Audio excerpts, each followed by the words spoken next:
ભરૂચ જિલ્લા કોંગ્રેસ સમિતિ દ્વારા ગેરકાયદેસર ખનીજ ખોદાણ સામે કલેક્ટર કચેરી ખાતે ઉગ્ર વિરોધ પ્રદર્શન।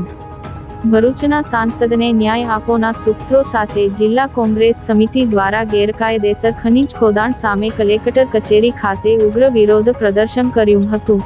કોંગ્રેસ કાર્યકરો દ્વારા ભરૂચ ખાણ ખનીજ કચેરીને તાળાબંધીનો પ્રયાસ કરતા પોલીસ સાથે કોંગી અગ્રણીઓ અને કાર્યકરોનું ઘર્ષણ સર્જાયું હતું। ભરૂચ જિલ્લામાં ચાલતા ગેરકાયદેસર રેતી ખનન મામલામાં કોંગ્રેસ દ્વારા આજરોજ વિરોધ પ્રદર્શન યોજાયું હતું। કોંગ્રેસના આગેવાનોએ ખાણ અને ખનીજ વિભાગની કચેરીને તાળાબંધીનો પ્રયાસ કરતા પોલીસ અને આગેવાનો વચ્ચે ઘર્ષણના દ્રશ્યો જોવા મળ્યા હતા। ભરૂચ જિલ્લામાં ગેરકાયદેસર રેતી ખનનનો મુદ્દો હવે રાજકીય રંગ પકડી રહ્યો છે। અગાઉ ભાજપના સાંસદ મનસુખભાઈ વસાવા અને આપના ધારાસભ્ય ચૈતર વસાવાએ આ બાબતે અધિકારીઓનો ઉધડો લીધા બાદ હવે ભરૂચ જિલ્લા કોંગ્રેસ સમિતિ દ્વારા પણ વિરોધ પ્રદર્શન યોજવામાં આવ્યું હતું। કોંગ્રેસના આગેવાનો અને કાર્યકરો મોટી સંખ્યામાં કલેક્ટર કચેરી ખાતે પહોંચ્યા હતા અને ભાજપ સરકાર વિરુદ્ધ ભારે સૂત્રોચ્ચાર કર્યા હતા। સાથે જ કોંગ્રેસના આગેવાનો અને કાર્યકરો દ્વારા ખાણ અને ખનીજ વિભાગની કચેરીને તાળાબંધીનો પ્રયાસ કરાયો હતો। આ દરમિયાન કોંગ્રેસના આગેવાનો સાથે પોલીસનું ઘર્ષણ પણ થયું હતું। દરમિયાન પોલીસે કોંગ્રેસના આગેવાનો અને કાર્યકરોની અટકાયત કરી હતી। આ સાથે જ કોંગ્રેસ દ્વારા કલેક્ટરને આવેદનપત્ર પાઠવવામાં આવ્યું હતું। આ બાબતે ભરૂચ જિલ્લા કોંગ્રેસના પ્રમુખ રાજેન્દ્રસિંહ રણાએ જણાવ્યું હતું કે ભાજપના નેતાઓની મિલીભગતથી સમગ્ર જિલ્લામાં ગેરકાયદેસર રેતી ખનનનું કૌભાંડ ચાલી રહ્યું છે, ત્યારે આવા તત્વોને ખુલ્લા પાડી તેઓ વિરુદ્ધ કડક પગલાં ભરવા જોઈએ।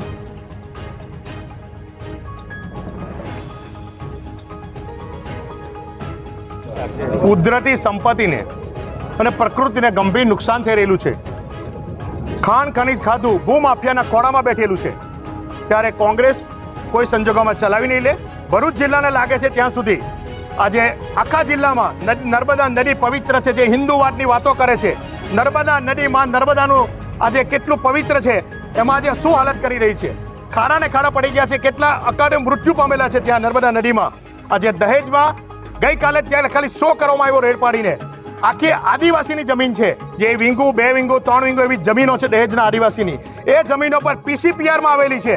ત્યાં ઇન્ટેન્શનલી કોઈ પણ પરમિશન વગર ભૂમાફિયા જે આ ખાણ ખનીજ ખાધું ભૂમાફિયાના ખોળામાં માથું મૂકેલું છે, એમની મિલીભગતમાં જિલ્લા આગેવાનોની મિલીભગતમાં ભારતીય જનતા પાર્ટીની એકદમ આખું તમામ ખોડી નાખેલું છે। માટી ત્યાં નથી, ખાડા ને ખાડા છે। ત્યારે આ પરિસ્થિતિમાં કઈ રીતે ચલાવી લેવાય? આજે અમે આ માંગણી કરીએ છીએ કે કડકમાં કડક સજા થવી જોઈએ। આજે અમે આ તારું મારવાના છે, આ તારું ખાણ ખનીજ ખોટીને મારવાના છે। ખાણ ખનીજ ખાધું તમારી કોઈ ભરૂચ જિલ્લામાં જરૂર નથી। ભરૂચના સાંસદ ચૂંટાયેલા છે, એ 2 બાકલા થઈને વિનંતી કરી છે, છતાં પણ ભારતીય જનતા પાર્ટીના ચૂંટાયેલા પ્રતિનિધિ આમાં મિલીભગતમાં કરોડો રૂપિયા ઘર ભેગા કરેલા છે। ત્યારે કુદરતી સંપત્તિને પ્રકૃતિને જે ભરૂચ જિલ્લામાં નુકસાન થઈ રહેલું છે, તે બાબતે અમે કલેક્ટરશ્રીને રજૂઆત કરી અને આ ભૂમાફિયા ઓફિસ બંધ કરી અને એને તારું મારી દે છે। તમારી કોઈ જરૂર નથી। કોંગ્રેસ શેર પાડશે અને કોંગ્રેસ ભરૂચ જિલ્લાની જમીનો બચાવશે, તમારી કોઈ જરૂર નથી। ત્યારે આજે ભરૂચ જિલ્લામાં અમને અંદર જોતા પહેલા હમણાં જોયું અમે તો અસંખ્ય પોલીસની ગાડીઓ આવીને ઊભી છે। મારે પોલીસને એસપીને ભરૂચના વિનંતી છે કે પટ્ટો મારે, પટ્ટો બેલ્ટ પહેરેલો ના હોય, કાળા ગ્લાસ હોય તો પેટ્ટી ઉતારવા પોલીસ ઊભી રહી જાય છે। શું કામ હમણાં ધરપકડ કરો? જેની ગાડીઓ ઓવરલોડ ચાલે છે, જેની ગાડીઓ બેફામ ચાલી રહેલી છે, જેને કેટલા ડંફરમાં મૃત્યુ પામેલા છે, ત્યાં CCTV કેમેરા લગાવો। શું કામ કોંગ્રેસના આગેવાનો પાછળ પડે છે? શું કામ ભાજપની દલાલી કરો છે? ભરૂચ જિલ્લા કલેક્ટરને બી કહેવા માંગુ છું કે આ બધું બંધ કરો। તમારી રેમ નજરે શું ચાલી રહ્યું છે, કોઈ સંજોગોમાં કોંગ્રેસ ચલાવી નહીં લે। આજે અમે ભૂક્કો બોલાવી દઈશું, ભૂમાફિયાની ઓફિસ તમે બંધ કરાવી દઈશું।